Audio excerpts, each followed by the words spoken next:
Asia cup గెలిచిన తర్వాత మన టీమిండియా ఇప్పుడు టెస్ట్ ఫార్మాట్కు సిద్ధమవుతున్నారు. అక్టోబర్ 2వ తేదీ నుండి స్వదేశంలో వెస్టిండీస్ టీంతో 2 మ్యాచ్ల సిరీస్ ఆడబోతున్నారు. సో ఈ సిరీస్ గెలవడం అయితే మన టీమిండియాకు చాలా ఇంపార్టెంట్. అది కూడా 2-0 తేడాతో గెలవాలి. ఎందుకంటే ప్రజెంట్ WTC పాయింట్స్ టేబుల్ చూసుకుంటే మన టీమిండియా థర్డ్ ప్లేస్లో ఉన్నారు. అయితే PCT పరంగా చూసుకుంటే బిలో 50 ఉంది. దీంతో మన వాళ్ళు హోమ్ సిరీస్ గెలిచి ఆ PCTని పెంచుకోవాలి. ఇన్ఫ్యాక్ట్ ఈ సిరీస్ని కనుక మన వాళ్ళు 2-0 తేడాతో గెలిస్తే టాప్ 2 కూడా వెళ్ళిపోతారు.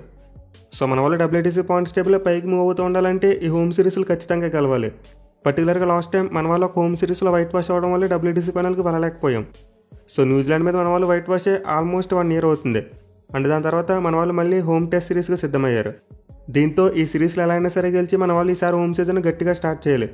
పైగా తర్వాత మనకి నెక్స్ట్ మంత్ సౌత్ ఆఫ్రికా టీంతో మరో 2 టెస్ట్ మ్యాచ్ల సిరీస్ ఉంది. సో వెస్టిండీస్తో సిరీస్ కంపేర్ చేసుకుంటే అది కాస్త డిఫికల్ట్గా ఉంటుంది.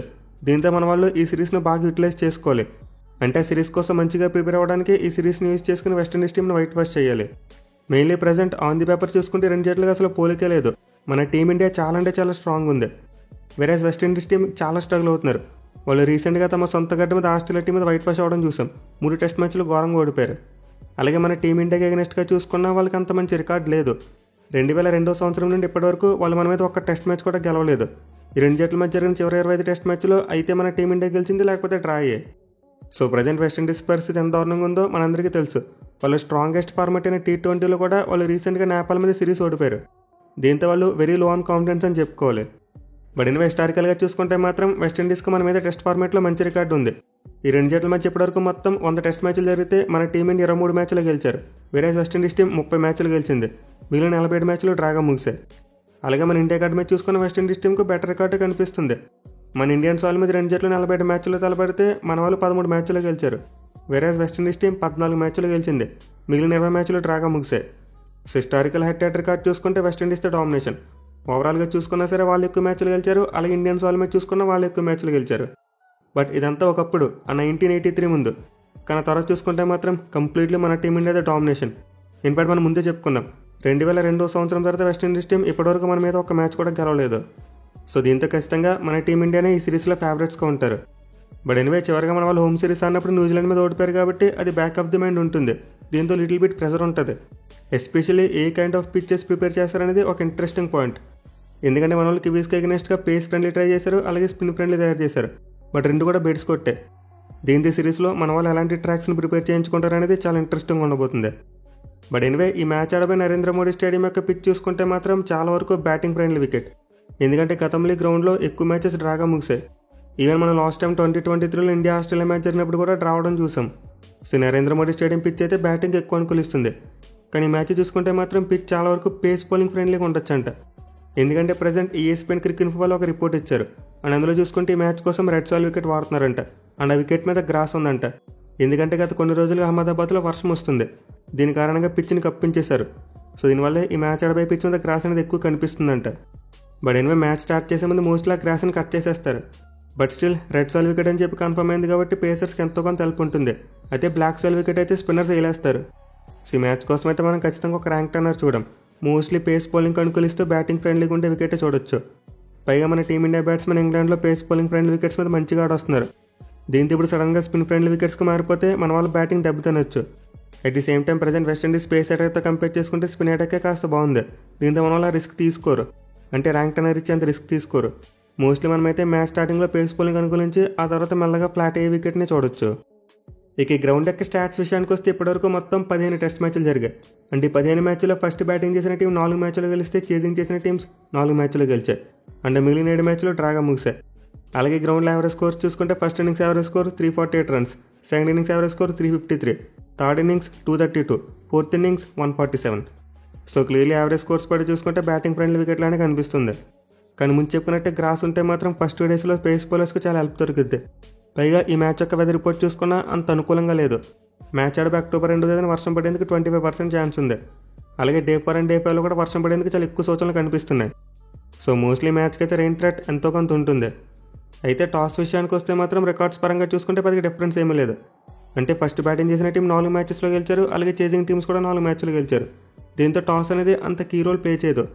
బట్ పిచ్ మీద గ్రాస్ ఉండి కండిషన్స్ ఓవర్కాస్ట్గా ఉంటే మాత్రం ఖచ్చితంగా టాస్ గెలిచిన కెప్టెన్ ముందుగా ఫీల్డింగే తీసుకుంటారు. లేదు అసలు పిచ్ మీద గ్రాస్ లేదు, అలాగే కండిషన్స్ కూడా మంచిగా ఉన్నాయనుకుంటే మాత్రం ముందు బ్యాటింగ్ చేయడమే బెటర్. ఎందుకంటే మ్యాచ్ ప్రోగ్రెస్ అయిపోతే పిచ్ ఖచ్చితంగా ఎంతో కొంత స్లో అవుతుంది. ఇక గ్రౌండ్లో మన టీమిండియా రికార్డ్ చూసుకుంటే మరీ అంత డామినేటింగ్ రికార్డ్ లేదు, కొంతవరకు స్క్రాచీగా ఉంది. నార్మల్గా చూసుకుంటే మన వాళ్ళు హోమ్ సైడ్ ఆల్మోస్ట్ అన్ని మ్యాచెస్ కూడా గెలిచేస్తూ ఉంటారు. కానీ గ్రౌండ్లో చూసుకుంటే మన టీమిండియా 15 మ్యాచ్లు ఆడితే 6 మ్యాచ్లో మాత్రమే గెలిచారు, 2 మ్యాచ్లు ఓడిపోయారు, మిగిలిన 7 మ్యాచ్లు డ్రాగా ముగిశాయి. సో ఈ గ్రౌండ్ అయితే మనకి విన్స్ కంటే డ్రా మ్యాచెస్ని ఎక్కువ ప్రొడ్యూస్ చేసింది. అదే మీరు ఇండియాలో మిగతా గ్రౌండ్స్లో చూసుకుంటే మన టీమిండియాకి డ్రాస్ కంటే విన్స్ ఎక్కువ ఉంటాయి. బట్ ఎనివే ఈ గ్రౌండ్లో మన టీమిండియా చివరికడిన 5 మ్యాచ్లో 3 గెలిచారు, 2 డ్రా చేసుకున్నారు. దీంతో ఖచ్చితంగా ఈ మ్యాచ్లో ఫలితం రాబడతారు. అయితే వెస్టిండీస్కి అగెన్స్ట్గా చూసుకుంటే మాత్రం ఈ గ్రౌండ్లో మన టీమిండియా ఒక్క మ్యాచ్ ఆడింది, అది కూడా వే బ్యాక్ ఇన్ 1983. సో ఆ మ్యాచ్లో అయితే మన వాళ్ళు ఓడిపోయారు. వెస్టిండీస్ టీం మన టీమిండియాను 138 పరుగుల తేడాతో ఓడించింది. బట్ తర్వాత చూసుకుంటే ఈ గ్రౌండ్లో 2 జట్ల మధ్య ఎప్పుడు కూడా మ్యాచ్ జరగలేదు, సెకండ్ టైం మ్యాచ్ ఆడబోతున్నారు. ఇక మ్యాచ్ యొక్క డీటెయిల్స్ విషయానికి వస్తే అక్టోబర్ 2వ తేదీ అంటే గురువారం రోజు స్టార్ట్ కాబోతుంది. అండ్ టైం వచ్చేసి ఉదయం 9:30 గంటలకు అయితే మ్యాచ్ మొదలైపోద్ది. ఇక లైవ్ స్ట్రీమింగ్ విషయానికి వస్తే టీవీలో అయితే స్టార్ స్పోర్ట్స్ ఛానల్లో లైవ్ వస్తుంది, అదే మొబైల్ అయితే జియో హాట్స్టార్లో లైవ్ వస్తుంది. సో మొన్నటి వరకు ఏషియా కప్ను సోనీలో చూసిన మనం ఇప్పుడైతే మళ్ళీ స్టార్ స్పోర్ట్స్కి స్విచ్ అవ్వాలి. ఇక టీమ్స్ విషయానికి వస్తే ముందు చెప్పుకున్నట్టే వెస్టిండీస్ టీం అంత బలంగా కనిపించట్లేదు, మెయిల్ వాళ్ళ బ్యాటింగ్ చాలా అంటే చాలా వీక్గా ఉంది. సో మీరు ఒకసారి వెస్టిండీస్ టీం యొక్క బ్యాటింగ్ లైనప్లో చూసుకుంటే ఎక్స్పీరియన్స్ ఉన్న ప్లేయర్స్ పెద్దగా ఎవరో కనిపించరు. కేవలం బ్రాండన్ కింగ్, వాళ్ళ కెప్టెన్ రాస్టన్ చేస్, అలాగే షేహోప్, వీళ్ళ ముగ్గురే కాస్త కూస్త ఎక్స్పీరియన్స్ ఉన్న ప్లేయర్స్. మెయిన్ వాళ్ళ కెప్టెన్ రాస్టన్ చేస్ గతంలో ఇండియా టూర్కి వచ్చినప్పుడు సెంచరీ కొట్టాడు, అది కూడా 2018లో అనుకుంటా. సో అతనికైతే బ్యాటింగ్తో పాటు బౌలింగ్లో కూడా చాలా ఎక్కువ ఎక్స్పీరియన్స్ ఉంది, అలాగే మన ఇండియన్ పిచ్చెస్ బాగా సూట్ అవుతాయి. ఇక షేహోప్ చూసుకున్న, బ్రాండన్ కింగ్ చూసుకున్న ప్రీవియస్గా ఆడారు మన ఇండియాలో. బట్ మిగతా బ్యాట్స్మెన్ మాత్రం చాలా వరకు ఇన్ఎక్స్పీరియన్స్. జాన్ క్యాంబెల్ చూసుకున్న, తగ్నరేన్ చంద్రపాల్ చూసుకున్న, అలీ కదినాస్ చూసుకున్న, వీళ్ళందరికీ పెద్దగా ఎక్స్పీరియన్స్ లేదు, అలాగే రికార్డ్ కూడా అంత మంచిగా లేదు. సో వెస్టిండీస్ బ్యాటింగ్ అయితే మోస్ట్లీ వాళ్ళ మిడిల్ ఆర్డర్ మీద ఆధారపడబోతుంది. ఇక బౌలింగ్ విషయానికి వస్తే సిరీస్ స్టార్ట్ కాకముందు వాళ్ళకి 2 పెద్ద చోకులు తగిలే. వాళ్ళ star fast bowlers Samar Joseph మరియు అల్జారీ జోసెఫ్ ఇద్దరు కూడా రూల్ అవుట్ అయిపోయారు సిరీస్ నుంచి. దీంతో వెస్టిండీస్ స్పేస్ అటాక్ చాలా వీక్గా కనిపిస్తుంది. అదే వీళ్ళిద్దరు ఉంటే ఈ సిరీస్ కొంతవరకు ఇంట్రెస్టింగ్గా మారేది మనకి. సో ప్రజెంట్ అయితే వెస్టిండీస్ టీంలో చెప్పుకోదగ్గ ఒక్క పేస్ బౌలర్ జేడెన్ సీల్స్, మిగతా వాళ్ళందరూ కూడా అంత ఎఫెక్టివ్ బౌలర్స్ అయితే కాదు. అయితే స్పిన్ కాంబినేషన్ విషయానికి వస్తే మాత్రం బాగుంది. వాళ్ళ కెప్టెన్ రాస్టన్ చేస్, అలాగే వైస్ కెప్టెన్ జోమిల్ వెరికన్ ఇద్దరికి కూడా చాలా మంచి రికార్డు కనిపిస్తుంది. మేలే వెరికన్ రీసెంట్గా చాలా మంచి పెర్ఫార్మెన్స్ ఇచ్చాడంట. సో దీంతో రైట్ ఆర్మ్ ఆఫ్ స్పిన్నర్ అయిన వాళ్ళ కెప్టెన్, అలాగే లెఫ్ట్ ఆర్మ్ ఆఫ్ స్పిన్నర్ అయిన వాళ్ళ వైస్ కెప్టెన్, వీళ్ళిద్దరితో మన టీమిండియా బ్యాట్స్మెన్ కాస్త జాగ్రత్తగా ఉండాలి. అలాగే వెస్టిండీస్ టీం తమ స్క్వాడ్లో కేరీ పెరీ అని చెప్పి మరో స్పిన్ ఆల్రౌండర్ని యాడ్ చేసుకున్నారు. అతను కూడా ప్లేయింగ్ లెవెన్లోకి వస్తే 3వ స్పిన్నర్గా మారుతాడు, అండ్ అతను కూడా ఒక లెఫ్ట్ ఆర్మ్ స్పిన్నరే. So West Indies team mostly 3 spinners, అలాగే 3 పేసర్స్తో ఉండొచ్చు. అంటే 2 జెన్యూన్ పేసర్స్ మరియు 1 జెన్యూన్ స్పిన్నర్, మిగతా వాళ్ళందరూ ఆల్రౌండర్స్. సో విధంగా వెస్టిండీస్ బౌలింగ్లో అయితే కాస్త వెరైటీ కనిపిస్తుంది. బట్ స్టిల్ మన టీమిండియాతో కంపేర్ చేసుకుంటే వాళ్ళైతే అంత బలంగా లేరు. ఎనివే ఈ మ్యాచ్ కోసం వెస్టిండీస్ టీం యొక్క ప్రాబబుల్ ప్లేయింగ్ లెవెన్ చూసుకుంటే ఓపెనర్స్గా జాన్ క్యాంబెల్ మరియు తగ్నరేన్ చంద్రపాల్ బలో దిగే ఛాన్స్ ఉంది. ఇక తర్వాత నెంబర్ 3లో అలీ కతినాజ్, నెంబర్ 4లో బ్రాండన్ కింగ్, నెంబర్ 5లో రాస్టన్ చేస్, నెంబర్ 6లో షేహోప్, నెంబర్ 7లో కేరీ పెరీ, నెంబర్ 8లో జస్టిన్ గ్రీవ్స్, నెంబర్ 9లో జోమిల్ వెరికన్, నెంబర్ 10లో ఆండర్సన్ ఫిలిప్ మరియు నెంబర్ 11లో జేడెన్ సీల్స్ బలో దిగే ఛాన్సెస్ ఉన్నాయి. ఇక మన టీమిండియా విషయానికి వస్తే టెస్ట్ ఫార్మాట్ అనగానే చాలా వరకు మన టీం మారిపోద్ది. అంటే ఏషియా కప్లో మనం ఆడిన టీంకు ఈ టీంకు చాలా డిఫరెన్స్ అయితే ఉండబోతుంది. ఇన్ఫాక్ట్ కేవలం శుభ్మన్ గిల్, కుల్దీప్ యాదవ్, బుమ్రా, అలాగే అక్షర్ పటేల్ వీళ్ళు మాత్రమే ఈ స్క్వాడ్లో ఉన్నారు. మిగతా వాళ్ళందరూ కూడా ఏషియా కప్ స్క్వాడ్లో లేని వాళ్ళే. బట్ ఎనివే మోస్ట్లీ మన టీమిండియా బ్యాటింగ్ ఆర్డర్లో చూసుకుంటే పెద్దగా మార్పులు ఏమి ఉండవు. అంటే ఇంగ్లాండ్తో సిరీస్లో ఏ కైండ్ ఆఫ్ బ్యాటింగ్ ఆర్డర్తో వచ్చారో ఇక్కడ కూడా సేమ్ అదే కైండ్ ఆఫ్ బ్యాటింగ్ ఆర్డర్తో రావచ్చు. ఈవెన్ నెంబర్ 3లో కూడా సాయి సుదర్శన్కే ఛాన్స్ ఇచ్చేందుకు ఎక్కువ అవకాశాలు కనిపిస్తున్నాయి. బట్ ఒక నోటబుల్ చేంజ్ ఏంటంటే మనకి వికెట్ కీపర్ మారబోతున్నాడు. రిషబ్ పంత్ ఈ సిరీస్కి అందుబాటులో లేడు, దీంతో ధ్రువ్ జురేల్ మనకి మెయిన్ వికెట్ కీపర్గా ఉంటాడు. అయితే బౌలింగ్ విషయానికి వస్తే మాత్రం స్పిన్నర్స్ ఎక్కువ ఉంటారు, ఎందుకంటే ఆబ్వియస్లీ ఇండియన్స్ వాళ్ళ మీద ఆడుతున్నారు కాబట్టి. సో నార్మల్గా చూసుకుంటే మన వాళ్ళు హోమ్ మ్యాచెస్లో అట్లీస్ట్ 3 స్పిన్నర్స్తో వెళ్తారు. అండ్ ఈ మ్యాచ్లో కూడా సేమ్ మన వాళ్ళు అదే ఫార్ములాతో బరిలో దిగుతారు. అంటే జడేజా, సుందర్ మరియు కుల్దీప్ యాదవ్ వీళ్ళు 3 మెయిన్ స్పిన్నర్స్కి ఉండొచ్చు. వేరే స్పేస్ బౌలర్స్ విషయానికి వస్తే నార్మల్గా 1 పేసర్తో ఆడతారు. కానీ మ్యాచ్ అట్ బై పిచ్ కొంతవరకు పేస్ బౌలింగ్ అనుకూలించే ఛాన్స్ ఉంది కాబట్టి మన వాళ్ళు 2 పేసర్స్తో రావచ్చు. విచ్ మీన్స్ బుమ్రా మరియు సిరాజ్ ఇద్దరు కూడా ప్లేయింగ్ లెవెన్లో ఉండేందుకు ఎక్కువ అవకాశాలు ఉన్నాయి. అలాగే 3వ సీమ్ బౌలింగ్ ఆప్షన్ కోసం మన వాళ్ళు నితీష్ కుమార్ రెడ్డిని కూడా ప్లేయింగ్ లెవెన్లో పెట్టుకోవచ్చు. లేదు 4వ స్పిన్ ఆప్షన్ కావాలనుకుంటే అక్షర్ పటేల్ ఆడిస్తారు. సో డౌన్ ద ఆర్డర్ మనకి ప్లేయింగ్ లెవెన్లో ఈ యొక్క స్పాట్ విషయంలోనే కాస్త కన్ఫ్యూజన్ ఉంది. బట్ మిగతా స్పాట్స్ అన్ని కూడా ఆల్మోస్ట్ ఫిక్స్ అయిపోయినట్టే. దేవదత్ పడిక్కల్కి ఫస్ట్ మ్యాచ్లో అవకాశం దక్కకపోవచ్చు. లేదా అతనికి అవకాశం ఇవ్వాలంటే ఒక ఆల్రౌండర్ని తప్పించేసి నెంబర్ 5లో ఆడించాలి. బట్ మోస్ట్లీ మన టీం ఎక్కువ ఆల్రౌండర్స్తోనే వెళ్తారు. ఎస్పెషల్లీ బుమ్రా మీద వర్క్లోడ్ తగ్గించాలంటే మనకి నితీష్ కుమార్ రెడ్డి లాంటి ఒక ఆల్రౌండర్ ఆప్షన్ ఉంటే బెటర్. నితీష్ కుమార్ రెడ్డి ఉంటే మనకి థర్డ్ పేస్ బౌలింగ్ ఆప్షన్ ఉంటుంది. దీంతో బుమ్రా లాంగ్ స్పెల్స్ వేయవలసిన అవసరం ఉండదు. అదే నితీష్ లేకుండా బుమ్రా మరియు సిరాజ్ ఉంటే పిచ్ ఏమైనా పేస్ బౌలింగ్ ఎక్కువ అనుకూలిస్తే అప్పుడు వీళ్ళిద్దరూ లాంగ్ స్పెల్స్ వేయాల్సి వస్తుంది. So mostly playing eleven Akshar Patel కంటే నితీష్ కుమార్ రెడ్డికి ఛాన్స్ ఎక్కువ ఇస్తారు. లేదు మాకు బ్యాటింగ్ డెప్త్ 9 వరకు కావాలనుకుంటే అప్పుడు కుల్దీప్ యాదవ్ని పక్కన పెట్టి కూడా అక్షర్ పటేల్ని ఆడించవచ్చు. బట్ చాలా అంటే చాలా హార్ష్ కాల్ అవుద్ది. కుల్దీప్ యాదవ్ ప్రజెంట్ బేపచ్చమైన ఫామ్లో ఉన్నాడు. అండ్ వెస్టిండీస్ బ్యాట్స్మెన్ తెలిసి చైనా మాన్ స్పిన్నర్ని ఎక్కువగా ఫేస్ చేసి ఉండరు. దీంతో కుల్దీప్ యాదవ్ ఆడితే ఖచ్చితంగా వాళ్ళని ఎక్కువ స్ట్రగుల్ చేస్తాడు. సో మోస్ట్లీ మనకి ముగ్గురు స్పిన్నర్స్గా జడేజా, సుందర్ మరి కుల్దీప్ యాదవ్ ఈ ముగ్గురు ఉంటారు.